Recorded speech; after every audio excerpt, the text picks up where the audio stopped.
कार्तिकेय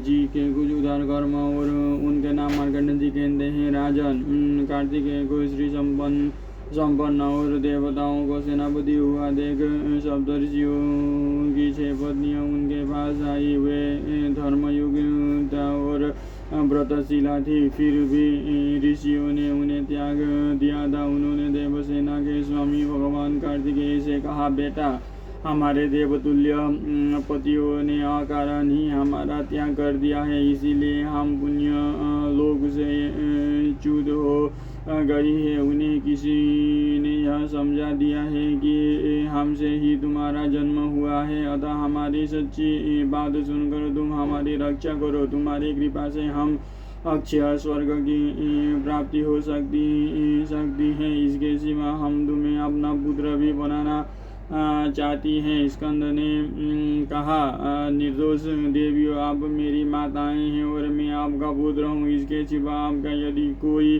और इच्छा हो तो वो भी पूर्ण हो जाएगी। जब कार्तिकेय जी ने अपनी माताओं का इस प्रकार प्रिय किया तो स्वाहा ने भी उनसे कहा, तुम मेरे औरस पुत्र हो। मैं चाहती हूँ कि तुम मेरा एक अत्यंत दुर्बल प्रिय कार्य करो। सब स्कंद ने उससे कहा,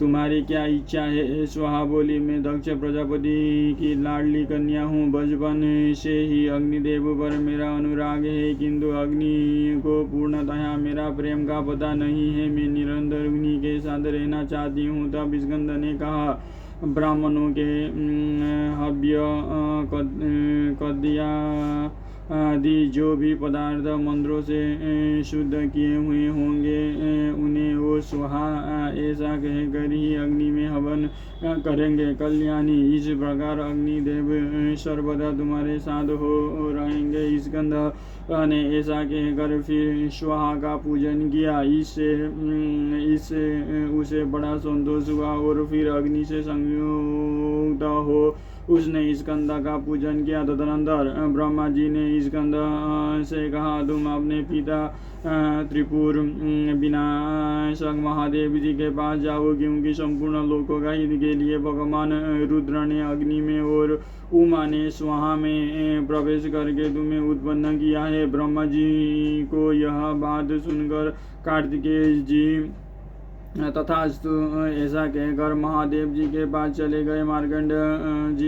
मार्कंडेय जी कहते हैं, जिस समय रुद्र ने अग्नि कुमार कार्तिकेय जी को सेनापति के पद पर अभिषेक किया, उस समय भगवान शंकर अत्यंत प्रसन्न होकर पार्वती जी के सहित एक सूर्य के समान कांति वाले रथ में बैठकर भद्रपद को चले। उस समय ब्रह्मा को के सहित श्री कुबेर जी पुष्पक विमान में बैठकर उनके आगे चलने लगे। रुद्र ऐरावत पर चढ़कर देवताओं के सहित उनके पीछे चलने लगे। उनकी दाहिनी ओर वसु और रुद्रों के सहित अनेकों अद्भुत देवसेनानी थे।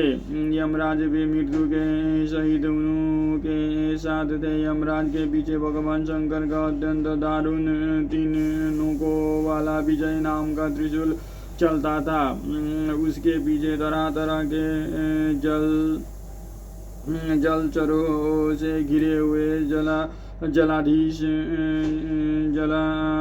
वरुण जी चल रहे थे। उस समय चंद्रमा ने महादेव जी के ऊपर श्वेत छत्र लगाया। वायु और अग्नि चवर लिए स्थिर है। उनके पीछे राजर्षियों के सहित देवराज इंद्र स्तुति करते चलते थे। तब महादेव जी ने बड़ी उदारता से कार्तिकेय जी से कहा, तुम सर्वदा सावधानी से युहा की रक्षा करो। स्कंद ने कहा, भगवान मैं उसकी रक्षा अवश्य करूंगा, इसके सिवा कोई और सेवा हो तो कहिए। महादेव जी बोले, बेटा काम करने के समय भी तुम मुझसे मिलते रहना, मेरे दर्शन और भक्ति से तुम्हारा परम कल्याण होगा। ऐसा कहकर उन्होंने कार्तिकेय जी को हृदय से लगाकर विदा किया।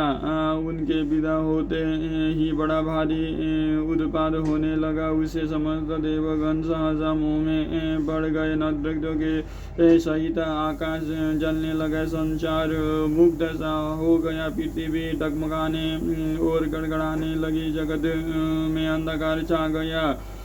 इतने ही में वहाँ पर्वत और मेघा के समान अनेकों प्रकार के आयुधों से सुसज्जित बड़ी भयानक सेना दिखाई दी। वो बड़ी ही भीषण और संशय थी तथा अनेक प्रकार से कोलाहल कर रही थी। वो विकट वाहिनी सहसा भगवान शंकर और समस्त देवताओं पर टूट पड़ी तथा अनेकों प्रकार के बाण, पर्वत, शतघ्नी, प्रास, तलवार, परिध और गदाओं को वर्षा करने लगी। उन भयंकर शस्त्रों की वर्षा से व्यथित होकर थोड़ी ही देर में देवताओं की सेना संग्राम छोड़कर भागने लगी। दानवों से पीड़ित होकर अपनी सेना को भागती देख देवराज इंद्र ने उसे ठाढ़स बंधा कर कहा, वीरों, भय छोड़कर अपने शस्त्र संभालो, तुम्हारा मंगल होगा। जरा पराक्रम दिखाने का साहस करो, तुम्हारा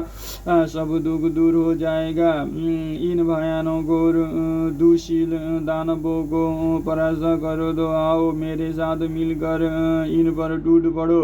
इंद्र की बात सुनकर देवताओं को धीरज बंधा और वे इंद्र का आश्रय लेकर दानवों से युद्ध करने लगे। तब वे समस्त देवता और महाबली मरुद, स्वाध्य एवं पशुगण भी शत्रुओं से भिड़ गए तथा उनके छोड़े हुए अस्त्र शस्त्र और बाण दैत्य के शरीर का भरपेट रुधिर पान करने लगे। बाणों को वर्षा से दानवों के शरीर छलनी हो गए और छितराए हुए बादलों के समान रणभूमि में सब ओर गिरने लगे। इस प्रकार देवताओं ने उस दानव सेना को अनेकों प्रकार के बाणों से व्यथित कर डाला और उसके पैर उधाड़ दिए। इतने में महिष नामक एक दारुण दैत्य बड़ा भारी पर्वत लेकर देवताओं को और दौड़ा। उसे देखकर देवता भागने लगे, किंतु उससे पीछा करके भागते हुए देवताओं पर वो पहाड़ पटक दिया। उसके पहाड़ से 10,000 योद्धा धराशायी हो गए। फिर महिषासुर दूसरे दानवों के सहित देवताओं पर टूट पड़ा। उसे अपनी ओर आते देख इंद्र के सहित सभी देवगण भागने लगे। तब क्रोधातुर महिषासुर फुर्ती से भगवान रुद्र के रथ के पास पहुंचा और उसका धूरा पकड़ लिया। यह देखकर श्री महादेव जी ने महिषासुर के संहार का संकल्प कर उसके काल रूप कार्तिकेय जी का स्मरण किया। वो उसी समय कांतिमान कार्तिकेय रथभूमि में उपस्थित हो गए। वे क्रोध से सूर्य के समान तमतमा रहे थे। वे लाल वस्त्र पहने हुए थे, उनके गले में लाल रंग की मालाएं थी, उनके रथ के घोड़े लाल थे। वे सुवर्ण कवच धारण किए थे तथा सूर्य के समान सुनहरी कांति वाले रथ में विराजमान थे। उन्हें देखते ही दैत्य की सेना मैदान छोड़कर भागने लगी। महाबली कार्तिकेय जी ने महिषासुर का नाश करने के लिए एक प्रज्वलित शक्ति छोड़ी। उसने छूटते ही उसका विशाल मस्तक काट डाला। फिर सिर कटते ही महिषासुर प्राणहीन होकर पृथ्वी पर गिर पड़ा। महिषासुर के पर्वत दृश्य सिर ने गिर कर उत्तर कुरु देश का 16 योजन चौड़ा मार्ग रोक लिया। इसी प्रकार वो शक्ति बार बार छोड़े जाने पर सहस्रों शत्रुओं का संहार करके वीर कार्तिकेय जी ने ही हाथ में लौट आती थी। इसी क्रम से कार्तिकेय जी ने अपने समस्त शत्रुओं की परास्त कर दिया। जैसे कि सूर्य अंधकार को अग्नि वृक्ष को और वायु मेघों को नष्ट कर देता है। फिर उन्होंने भगवान शंकर को प्रणाम किया और देवताओं के उनका पूजन किया। इससे वे किरणजाल मंडित सूर्य के समान सुशोभित हुए। तब इंद्र ने उन्हें आलिंगन करके कहा, कार्तिकेय जी, यह महिषासुर ब्रह्मा जी से वर प्राप्त किए हुए था, इसीलिए सब देवता इनके लिए तृण के समान थे। सो आज आपने इसका वध कर दिया। इस प्रकार आपने देवताओं का एक बड़ा भारी कांटा निकाल दिया। इससे शिवा आपसे आपने और भी ऐसे ही सैकड़ों दानवों को रणगन में गिरा दिया, जिन्होंने कि पहले हमें बड़े बड़े कष्ट दिए थे। देव, आप भगवान शंकर के समान ही संग्राम में अजय होंगे और यह आपका प्रथम पराक्रम प्रसिद्ध हुआ। तीनों लोगों में आपकी अक्षय कीर्ति फैल जाएगी। और हे महाबाहु, सब देवता आपके अधीन रहेंगे।